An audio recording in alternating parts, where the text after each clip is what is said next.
Good evening, नमस्कार। आप सभी का ग्रेविटी पॉइंट ऑफिशियल चैनल पर स्वागत है। मैं सुरेंद्र दुबे आज आप लोगों के समक्ष इस प्लेटफॉर्म के माध्यम से टीजीटी, पीजीटी, यूजीसी एवं असिस्टेंट प्रोफेसर 2024 को ध्यान में रख करके जो संपूर्ण भारत के भूगोल की सीरीज प्रारंभ किए हैं, उसी के अंतर्गत आज हम लोग यह अध्ययन कर रहे हैं कि जो भारत का तटीय एवं द्वीपीय क्षेत्र है, उसी के अंतर्गत हम लोग भारत का पूर्वी तटीय मैदान का अध्ययन करेंगे।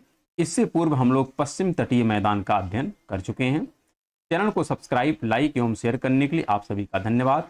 यदि आपने अभी तक चैनल को सब्सक्राइब नहीं किया है तो चैनल को अवश्य सब्सक्राइब करें, लाइक करें एवं प्रमोट करें, जिससे प्रत्येक वीडियो का नोटिफिकेशन आप लोगों तक समय समय पर उपलब्ध हो सके।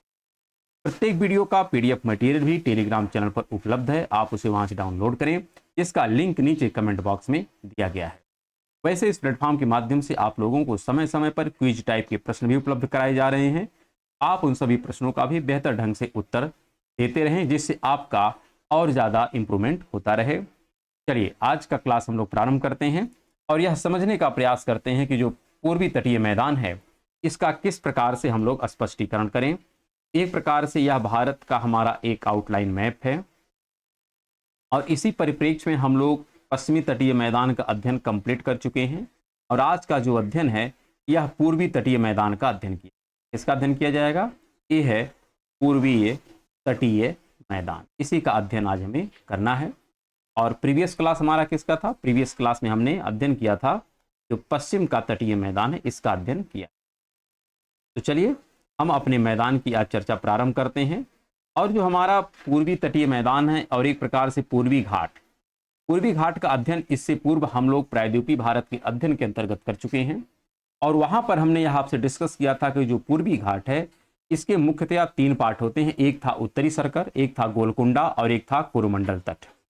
उसी परिप्रेक्ष्य को ध्यान में रख करके जैसे आप देखेंगे तो यहाँ पर कृष्णा और गोदावरी नदी के मध्य में एक झील था जिसका नाम कोल्लेरू है। और तो यह जो क्षेत्र इसका नाम था गोलकुंडा और नीचे वाला जो क्षेत्र था इसका नाम था कोरोमंडल। ये क्या था? यहाँ पर आपको मिलता है कोरोमंडल है और बीच में आपको मिलता है गोलकुंडा का तट है, यह है कोरोमंडल। और इधर है उत्तरी सर्कर। क्या है? उत्तरी सर्कर। तो इस संदर्भ को हमको ध्यान में रखना है। लेकिन यहाँ पर इसी को अब मैदान के दृष्टिकोण से हम लोगों को अध्ययन करना है। आइए समझते हैं। यहाँ पर पूर्वी तटीय अगर मैदान की हम चर्चा करें तो पूर्वी तटीय मैदान का जो विस्तार प्रारंभ होता है यह स्वर्ण रेखा नदी से स्टार्ट होता है और कुमारी अंतरीप तक फैला हुआ है और यह पश्चिमी तट की अपेक्षा अधिक चौड़ा है। अर्थात जो यहाँ पर बात हो रही है कहाँ से कहाँ तक फैला है, तो यहाँ पर एक नदी है जिसका नाम है स्वर्ण रेखा नदी। स्वर्ण रेखा नदी से इसकी स्टार्टिंग होती है और कन्याकुमारी तक फैला हुआ है। पश्चिमी तटीय मैदान की तुलना में जो पूर्वी तटीय मैदान है यह थोड़ा अधिक चौड़ा है। साथ में यहाँ पर कई प्रमुख डेल्टाओं से सुसज्जित है। कई डेल्टाएं मिलती हैं जिसमें आप देखते हैं सबसे पहला तो महानदी का डेल्टा ही मिल जाता है, फिर गोदावरी डेल्टा है, कृष्णा डेल्टा है, कावेरी डेल्टा, कई डेल्टा यहाँ पर विद्यमान है। तो भू आकृति की दृष्टि से अगर देखा जाए यह स्पष्टतया 2 भागों में विभाजित किया जा सकता है। पहला जो भाग है यह तटीय भाग है, इसमें नदियों के डेल्टा हैं। क्या है? नदियों के डेल्टा हैं, जैसे महानदी, गोदावरी, कृष्णा और कावेरी नदियों के द्वारा निर्मित डेल्टाओं का यहाँ पर वर्णन किया जाता है। और इन नदियों ने यहाँ पर कांप मिट्टी पठार के ऊपरी भाग से, क्या कांप मिट्टी पठार के ऊपरी भाग से लाकर बिछा दी है। साथ में इसके वैसे कांप मिट्टी का तात्पर्य होता है जलोढ़ मिट्टी। तो जितने भी डेल्टाई क्षेत्र होते हैं वहां पर ज्यादातर जो मिट्टी होती है वो जलोढ़क मिट्टी होती है। कैसी होती है? जलोढ़क होती है। साथ में ये भी ध्यान रखना है कि इसके समुद्री निकटवर्ती भागों पर बालू के ढेरों की लंबाई श्रृंखला मिलती है। तो कहने का तात्पर्य है कि जो यहाँ पर द्वीपीय क्षेत्र हैं या ढेरों के रूप में एक लंबे श्रृंखला के रूप में विद्यमान है और इन बालों के ढेरों से चिल्का और पाली कट जैसी पिछली झीलों का निर्माण हुआ है। और दूसरा भीतरी भाग है जो अधिकांशतः नदियों के उभरे हुए या ऊपरी भाग हैं। तो इस प्रकार से जो मैदानी संरचनाओं का निर्माण होता है बेसिकली तट पर तो रहता ही रहता है, लेकिन अगर इंटरनल पार्ट में जाते हैं तो इंटरनल पार्ट में नदी का जो ऊपरी भाग होता है वहां पर भी कुछ मैदानों का फॉर्मेशन देखने को मिलता है। इसी प्रकार इसमें देखा जाए तो 3 मैदान हमको देखने को मिलता है। एक उत्कल वाला तट है, एक आंध्रा का तट है और एक है तमिलनाडु का मैदान। और यही हम लोग कहते थे कोरोमंडल तट है, और इसी को कहते हैं गोलकुंडा का तट है। एक प्रकार से जो हमारा गोलकुंडा का तट था, कौन सा तट है? गोलकुंडा का तट है, यही वर्तमान का आंध्रा का तट है। और जो कोरोमंडल का तट है, कौन सा? कोरोमंडल का तट है, यही वर्तमान का जो तट है, इसे हम क्या कहते हैं? इसे कहा जाता है तमिलनाडु का तट। इसी संदर्भ में हमको थोड़ा सा अध्ययन करना है। जैसे यहाँ पर सबसे पहले अगर हम उत्कल तट की बात करें तो यह मैदान उड़ीसा में तट के सहारे लगभग 400 किलोमीटर की लंबाई में फैला है। जो उत्कल तट है, जो उड़ीसा वाला मेन सेक्शन है, वह है उत्कल तट, और यह लगभग 400 किलोमीटर की लंबाई में फैला हुआ है। और यहाँ पर महानदी के डेल्टा में यह अधिक चौड़ा है। यहाँ बालू के अनेक टीले पाए जाते हैं तथा तट रेखा सीधी व स्पष्ट है। यहाँ की जो तट रेखाएं कैसी हैं? सीधी व स्पष्ट हैं। इस डेल्टा के दक्षिण में, क्या इस डेल्टा के दक्षिण में अगर आप जाएं तो यहाँ पर चिल्का झील विद्यमान है। कौन सी झील विद्यमान है? चिल्का झील विद्यमान है, जो 75 किलोमीटर लंबी है। चिल्का झील कितना है? 75 किलोमीटर लंबी है। और इस झील के पूर्व व उत्तर की ओर रेत के निक्षेप भी विद्यमान है। अर्थात यहाँ पर उत्कल जो तट है या उत्कल का जो मैदान है, उसकी यहाँ पर व्याख्या की जा रही है कि टोटल लंबाई वैसे 400 किलोमीटर है, और महानदी डेल्टा यहाँ का प्रमुख भाग है, और चिल्का जो झील है इसके दक्षिण में विद्यमान है, जो लगभग 75 किलोमीटर की लंबाई में फैली हुई। साथ में अगर बात करें कि अगर और आप दक्षिण व पश्चिम की ओर चलते हैं, यहाँ पर पहाड़ी चट्टानें भी विद्यमान हैं। और झील के दक्षिण में पूर्वी घाट समुद्र तट के काफ़ी समीप रहते हुए विशाखापत्तनम जिले तक चले जाते हैं। और विशाखापत्तनम जो बंदरगाह है, यह डॉल्फिन नाम की चट्टानों से बना हुआ है। ये भी आपको ध्यान रखना है कि विशाखापट्टनम जो बंदरगाह है, यह किस प्रकार की चट्टान से बना है। तो डॉल्फिन नाम की चट्टान के पीछे सुरक्षित है, यह हमको एकदम स्पष्ट होना चाहिए। यहाँ से प्रश्न पूछा जाता है कि विशाखापत्तनम का जो बंदरगाह है किस प्रकार की चट्टान से सुरक्षित है, तो उसका नाम है डॉल्फिन। फिर यहाँ पर है कि इस चट्टान के पीछे सुरक्षित गहरे जल में जलयान आसानी से ठहर सकते हैं। अनेक छोटी छोटी नदियाँ पूर्वी घाट की पहाड़ियों से उतरकर यहाँ समुद्र में गिरती हैं, और जिनके मुहाने पर कई छोटे छोटे बंदरगाहों जैसे पारादीप विकास हुआ है।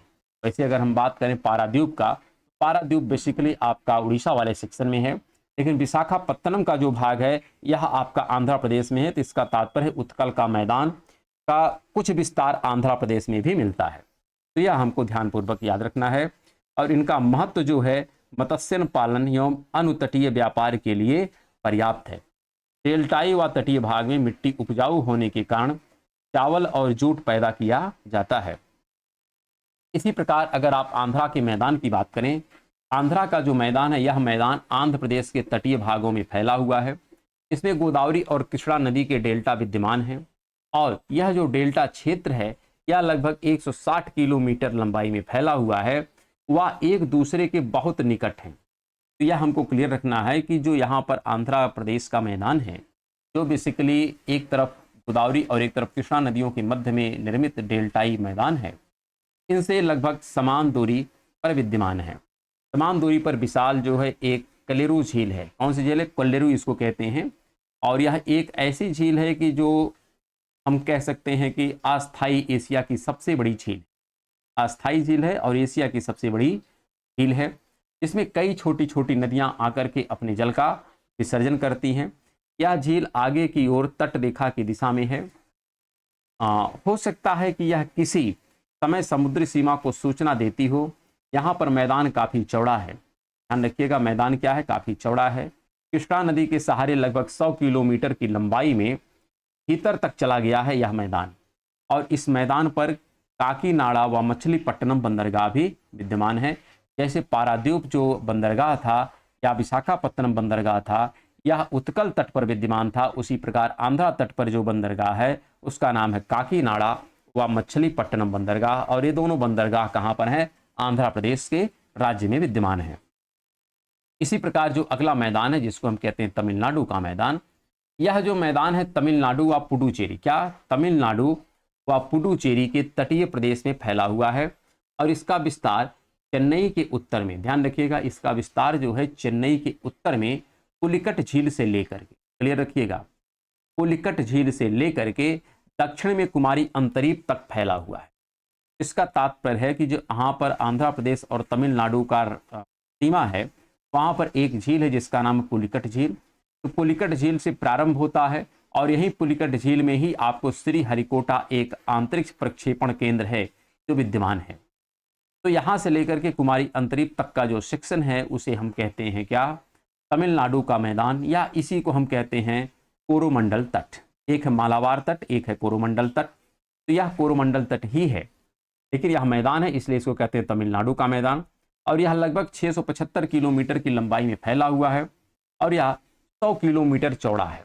वैसे अगर आप बात करें जो पश्चिमी तटीय मैदान है उसकी औसत चौड़ाई लगभग 60 किलोमीटर के आसपास थी, लेकिन इसकी आप औसत चौड़ाई देख रहे हैं काफ़ी ज़्यादा देखने को मिल रही है।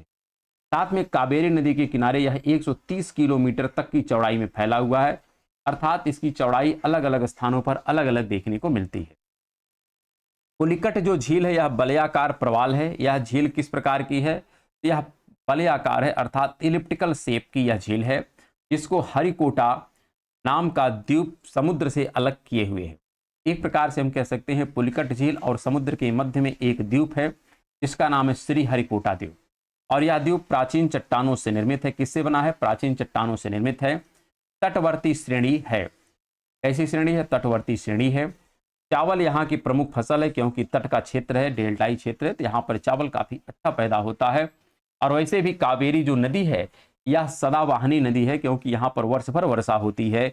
ग्रीष्म ऋतु में या मानसून के समय में बंगाल की खाड़ी की शाखा के द्वारा और शीत ऋतु में लौटते हुए मानसून के द्वारा यहाँ पर वर्षा की प्राप्ति होती है। तट के साथ रेत के टीले हैं जिन पर नारियल खूब पैदा होता है। और तमिलनाडु व श्रीलंका के बीच मन्नार की खाड़ी में अनेक छोटे छोटे प्रवाल द्वीप भी विद्यमान है। यह तमिलनाडु के तट की महत्वपूर्ण विशेषताएं हैं। इसी प्रकार अगर हम देखें जो हमारा कच्छ का प्रायद्वीपीय मैदान है, कौन सा, कच्छ का प्रायद्वीपीय मैदान है, तो कच्छ एक प्रायद्वीप है किंतु इसको देश की मुख्य भूमि से अलग करने वाली खाड़ी जो है वो है कच्छ की रण है। इतनी उथली है कि शुष्क ऋतु में कच्छ जो है मुख्य भूमि से मिल जाता है और वर्षा ऋतु में इससे अलग हो जाता है। अच्छा, ये पिछले वाले एपिसोड का था, इसको थोड़ा सा आप यहाँ पे स्किप कर लीजिएगा। यह पिछले वाले एपिसोड में हम लोग डिस्कस कर चुके हैं, ये लगता है पुनः रिपीट हो गया है। चलिए, इसी प्रकार अगर हम बात करें कि एक हमें मैदान मिलता है जो गंगा और ब्रह्मपुत्रा का डेल्टा है। इस प्रकार से जब गंगा नदी उत्तराखंड के रास्ते यहाँ से निकलती है और उत्तर प्रदेश, बिहार इस प्रकार से होती आगे बढ़ती है, तो यह वेस्ट बंगाल में जा करके दो भागों में बंट जाती है। एक भाग जो है यह इस तरफ से बांग्लादेश में और एक भाग इस तरफ से हम कह सकते हैं वेस्ट बंगाल होते हुए बंगाल की खाड़ी में प्रवेश करता है। और इधर से आती है एक नदी जिसका नाम ब्रह्मपुत्रा नदी है। और यह दोनों नदियाँ यहाँ पर जिस डेल्टा का फॉर्मेशन करती है इसी डेल्टा का नाम है गंगा और ब्रह्मपुत्रा का डेल्टा। तो गंगा ब्रह्मपुत्रा का डेल्टा है कि दक्षिण भाग को छोड़ करके, अर्थात इसके अगर दक्षिणी भाग को हम छोड़ दिया जाए तो पूर्वी तट पर स्थित महाद्वीपीय मग्न तट जो है यह पश्चिमी तट की अपेक्षा काफ़ी संकरा है। तो एक प्रकार से हम कह सकते हैं कि जो हमारा गंगा ब्रह्मपुत्र का डेल्टा है यह भी कहीं न कहीं इसी कैटेगरी में हम लोग इंक्लूड कर देते। तो यह इस प्रकार से कुछ इन्फॉर्मेशन थी जो पूर्वी तटीय मैदान के संदर्भ में थे, जिसकी चर्चाएं आज की क्लास में हम लोग बहुत संक्षेप में की हैं। इसी प्रकार कुछ द्वीपीय सेक्शन है उसकी चर्चा हम लोग कल के एपिसोड करेंगे। तो हम लोग मिलेंगे अब कल के एपिसोड में, तब तक के लिए नमस्कार, धन्यवाद।